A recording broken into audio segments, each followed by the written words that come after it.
I like that anybody that catches the screen cap, or if depending on when the screen cap comes in, it's just we're on an Upchurch video, but the title is The End of the World cartoon.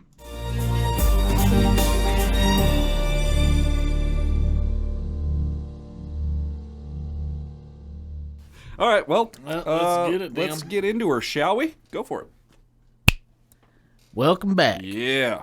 307 Reacts. Yeah. I'm Chris, this is Matt, and today we're checking out Jumps the Gun by Mr. Ryan Upchurch. We got a damn good show. We got a damn good show.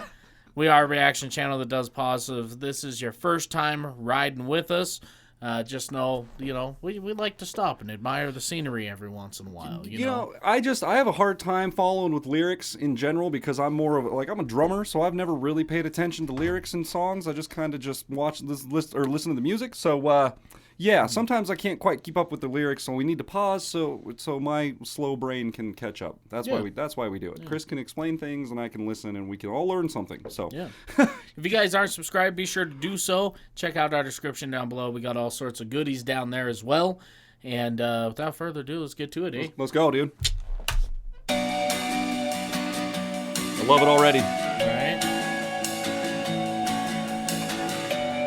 Very high quality, I can tell. A couple bullet holes in my heart. Dang. Even though I smile like I ain't been shot. Better times riddled in the door of a Ford. Wish I would have been warm. The risk of your love will be the death of me. Then I could finally rest in peace. A couple bullet holes never hurt no one. It's always the one who jumps the gun. Who jumps the gun? I'm gonna see. Sorry, I was listening and then I missed a lyric thinking about something. Couple bullet holes never hurt no one. It's always the one who jumps the gun. Who jumps the gun? The one who jumps the gun.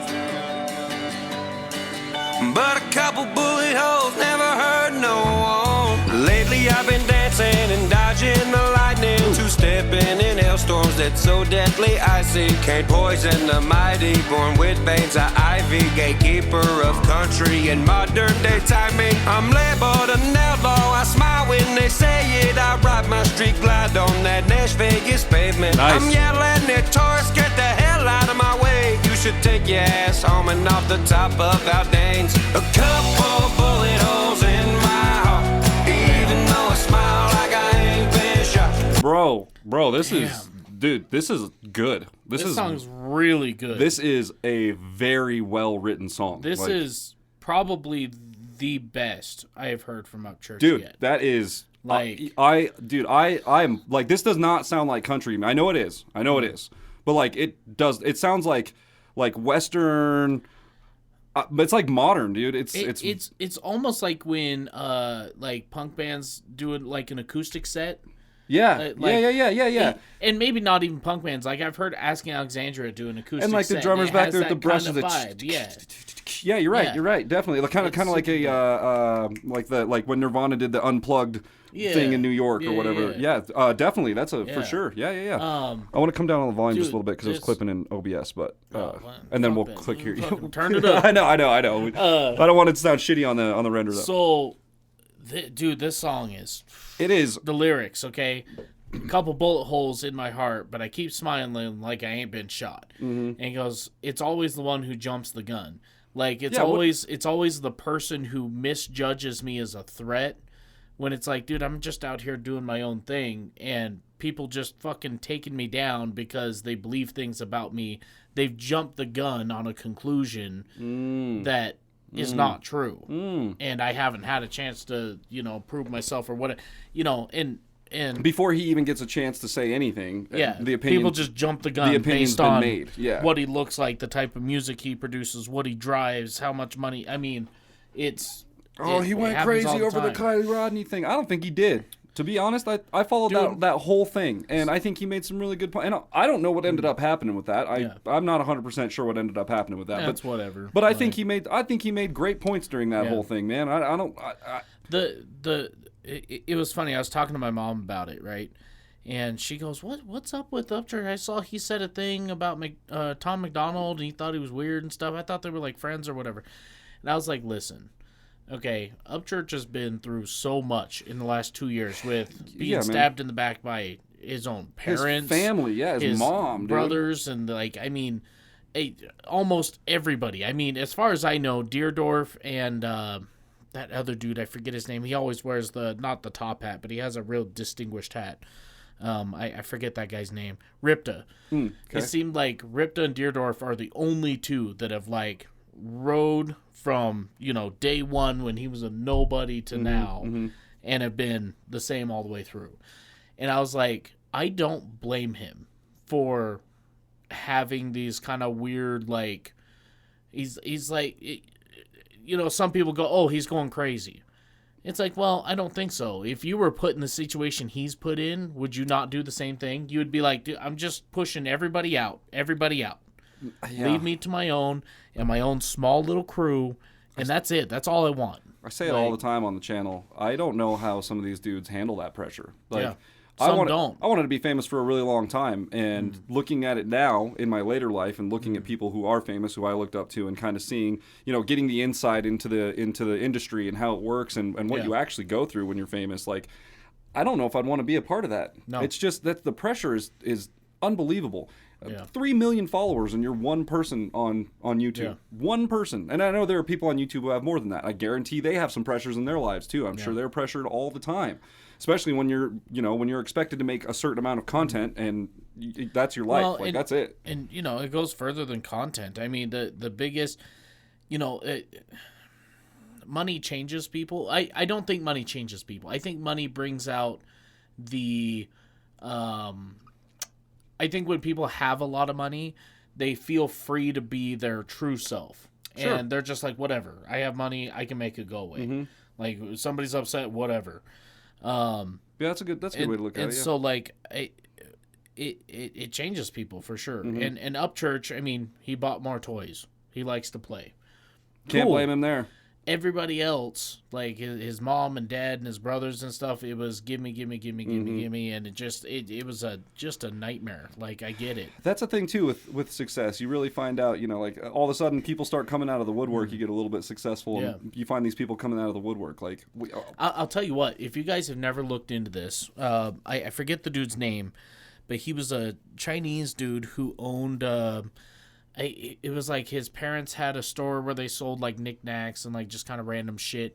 And then he took over the store and basically turned it into like a multi-million-dollar business, right? He ended up selling the thing, and he was like, whatever, I'm just going to kind of take all this money and do what I want. He sold it for several $1 million. Like, the guy is set for life. And he started hanging out in Vegas. And when he was hanging out in Vegas, gambling and stuff, the casinos kind of took note of who he was. Mm-hmm. And like, they had his picture in the break rooms for the waitresses and waiters and stuff. If you see this man, any drug he wants, he gets it. Any drink he wants, this is exactly how you make it. If he doesn't have a drink in his hand, like he needs one. The drugs are free. Yeah. The drinks are free. The room is free. Everything probably is gets comp free. Tickets for gambling and shit too. And he gambled away all of his money. No shit. He turned like 50, 60, didn't have a damn penny to his name. Dude, that's Vegas for you, man. Like, it's a dangerous place. They call it Sin City. If you got money, stay away. They call it Sin City for a reason, man. Like, it's very easy to get lost in there. And it's one of those things that, like, the casino is actually under investigation for, like, pushing drugs, not necessarily pushing drugs on him, but keeping him doped up to where he didn't really know what he was just hitting a button. Yeah, like, a little malpractice going on there for sure. Yeah. We'll talk about the art. I want to get into the artwork and what all this is going on. But let's continue with the song. This is such a vibe. It sounds so good, dude. Rabbit trail. Yeah. It's what we do. Welcome to the channel. Hi. Let me just take it. Yeah. Will it go? I'm labeled an outlaw. I smile when they say it. I ride my street glide on that Las Vegas pavement. I'm yelling at tourists, get the hell out of my way. You should take your ass home and off the top of Aldanes. A couple bullet holes in my heart, even though I smile like I ain't been shot. Better times riddled in the door of a Ford. Wish I would've been born. The risk of your love will be the death of me. Dude, it's good.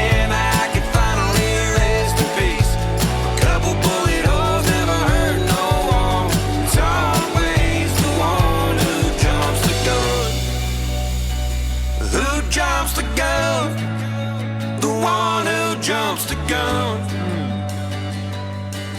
But a couple bullet holes never hurt no one. If I'm underneath some neon, I only want the moon. Put the static in the speaker so it ain't a perfect tune. Crack the window so we blend in with the fog around the curves. Yeah, I'm country, baby, all my wounds don't even hurt. I replace a band-aid with a fist full of dirt.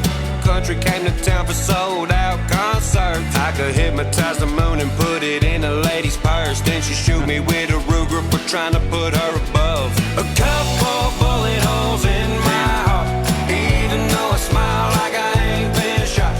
Better times riddled in the door of a Ford. Wish I would've been more. The risk of your love will be the death of me. Then I can finally rest in peace. A couple bullet holes never hurt no one. It's always the one who jumps the gun. Who jumps the gun? The one who jumps the gun. But a couple bullet holes never hurt no one.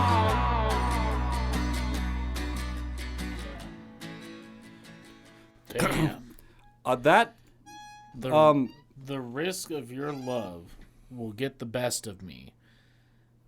And then he goes on to say, but if it works out, then I can finally rest in peace. Like, that's crazy, man. Like, and then talking about putting the moon in her purse and then she turn around shooting him. Like, it's just, it's one of those things where he has, and it happens to a lot of guys, gives a girl everything she ever wants and she turns around and just shoots him. Like, it is. It's a pretty classic story. So common. Yep. And, whatever, they're guys, whatever, they'll get over it. Nah, dude, you feel that shit. Dudes are people too, okay? Yeah. A couple bullet holes never hurt. This mix is unfreaking believable. Dude, unreal. The bass guitar in this mix, like I right at the end there, I was just kind of listening after and I don't know who did it. If it's Stoner that's helping you out, if Stoner did this mix, dude, top of his game. This is like top of his game shit. It's so smooth. The vocals are there. All the harmonies are like layered in exactly where they need to be. Dude, it's so like pleasant to listen to. It is. And it's got that like kind of minor-ish key sounding vibe to it, and it kind of works down the neck on the guitar, and dude, it's just great. It is. The bass guitar is if you're looking for a good example of a quality mix, there is like everything in here. I'm pretty sure there was some guitar in there. There's acoustic guitars in there. I don't know if there's electric, but I'm sure it's in there somewhere. Then there's bass, there's drums, there's like everything, dude. It's what a fucking killer mix. Like that was amazing. That was really best I've heard from UPCHURCH. Yeah, definitely. What is this artwork? What are we looking at here? I think the COC is the initials of the album, but I don't remember what it's called. Okay. That's why I was trying to remember what the name of the album was. If this is going to be the artwork for the album, then it is. Yeah. That is dope. I love that. Really, really good. And it fit the vibe for this song really good too. I don't know what it is about it, but it just like it fit it. And if this is an indicator for what the rest of the album is going to sound like, oh dude, he's going to crush it. That album is going to if this song is the lowest bar on the album, this album's going to go insane. That was very, very, very well done. Yeah. 5 out of 5, dude. That was amazing. Yeah, 10 out of 5. Okay. Yeah.